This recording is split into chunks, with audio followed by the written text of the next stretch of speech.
ഇറാഖിനെ മോചിപ്പിക്കാൻ അമേരിക്കയെ സഖ്യകക്ഷികൾ സഹായിച്ചില്ലെങ്കിൽ നാറ്റോയുടെ ഭാവി മോശമായിരിക്കുമെന്ന ഭീഷണിയുമായി ഡൊണാൾഡ് ട്രംപ്. ചൈന അടക്കമുള്ള രാജ്യങ്ങളോട് സഹായം ആവർത്തിച്ച ട്രംപ് നാറ്റോ സഖ്യകക്ഷികളെ ഭീഷണിപ്പെടുത്തുകയും ചെയ്തു. റഷ്യയുമായുള്ള യുദ്ധത്തിൽ അമേരിക്ക യുക്രൈനെ സഹായിച്ചതുപോലെ ഹോർമുസ് കടലിടുക്കിൽ യൂറോപ്പ് സഹായിക്കുമെന്ന് താൻ പ്രതീക്ഷിക്കുന്നതായി ട്രംപ് പറഞ്ഞു. പ്രതികരണമില്ലാതിരിക്കുകയോ പ്രതികരിക്കാതെ ഇരിക്കുകയോ ചെയ്യുകയാണെങ്കിൽ നാറ്റോയുടെ ഭാവിക്ക് അത് വളരെ മോശമായിരിക്കുമെന്നാണ് ട്രംപ് ഭീഷണി മുഴക്കിയത്. വർഷങ്ങളായി നാറ്റോ സഖ്യം അമേരിക്കയുടെ ഔദാര്യത്തിലാണ് വളരുന്നതെന്നും ട്രംപ് വ്യക്തമാക്കി. ചൈന ഇറക്കുമതി ചെയ്യുന്ന 90% എണ്ണയും ഹോർമുസ് വഴിയാണ് ലഭിക്കുന്നതെന്ന് പറഞ്ഞ ട്രംപ് അവരുടെ സഹായം താൻ പ്രതീക്ഷിക്കുന്നുണ്ടെന്നും അറിയിച്ചു. ചൈനയ്ക്കുമേൽ സമ്മർദ്ദം ചെലുത്തുന്നതിന്റെ ഭാഗമായി ചൈനീസ് പ്രസിഡന്റുമായുള്ള തന്റെ കൂടിക്കാഴ്ച വൈകാൻ സാധ്യതയുണ്ടെന്നും ട്രംപ് വ്യക്തമാക്കി.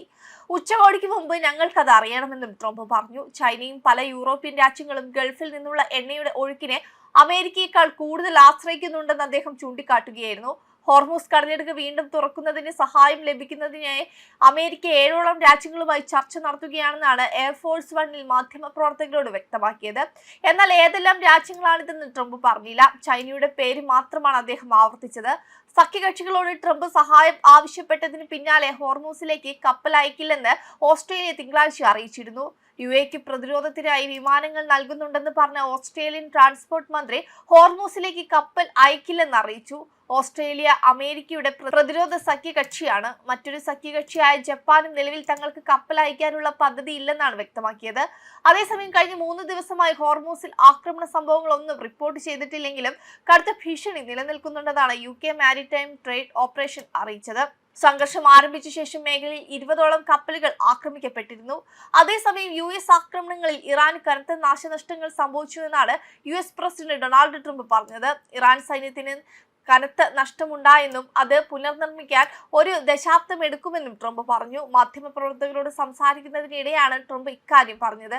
സംഘർഷം അവസാനിച്ചുവെന്ന് പ്രഖ്യാപിക്കാൻ തയ്യാറാണോ എന്ന് മാധ്യമപ്രവർത്തകരുടെ ചോദ്യത്തിന് മറുപടിയായി യുദ്ധം അവസാനിപ്പിക്കാൻ കാരണമെന്നും ഇല്ലാത്തതിനാൽ അവസാനിച്ചതായി പ്രഖ്യാപിക്കുന്നില്ലെന്നും ഇറാൻ ഒരുപാട് നാശനഷ്ടങ്ങൾ നേരിട്ടതിനാൽ ഇത് പുനർനിർമ്മിക്കാൻ 10 വർഷമോ അതിൽ കൂടുതലോ എടുക്കുമെന്നും പറഞ്ഞു. എന്നെ സംബന്ധിച്ചിടത്തോളം സൈനികപരമായി ഇറാനെ ഞങ്ങൾ പരാജയപ്പെടുത്തി. അവർക്കൊരു ചെറിയ തിരിച്ചടി നൽകാൻ കഴിയുമെന്ന് ഞാൻ കരുതുന്നു. നിങ്ങൾക്ക് അറിയാവുന്നതുപോലെ ഞങ്ങൾ അവരുടെ വ്യോമസേനയെ ഇല്ലാതാക്കി. അവരുടെ വ്യോമ പ്രതിരോധ സംവിധാനം താറുമാറാക്കി. അവർക്ക് യാതൊരു വിധത്തിലുള്ള വ്യോമ പ്രതിരോധവുമില്ല എന്നാണ് ട്രംപ് പറഞ്ഞത്. ഗാഗ് ദ്വീപിലെ ഇറാന്റെ പ്രധാന എണ്ണ കയറ്റുമതി കേന്ദ്രത്തിൽ US നടത്തിയ ആക്രമണങ്ങളെക്കുറിച്ചും ട്രംപ് പരാമർശിച്ചു. ഞങ്ങൾ ഗാഗ് ദ്വീപിനെ ആക്രമിച്ചു. അവിടെ ഒരു ചെറിയ പ്രദേശം മാത്രമേ നിലനിൽക്കുന്നുള്ളൂ.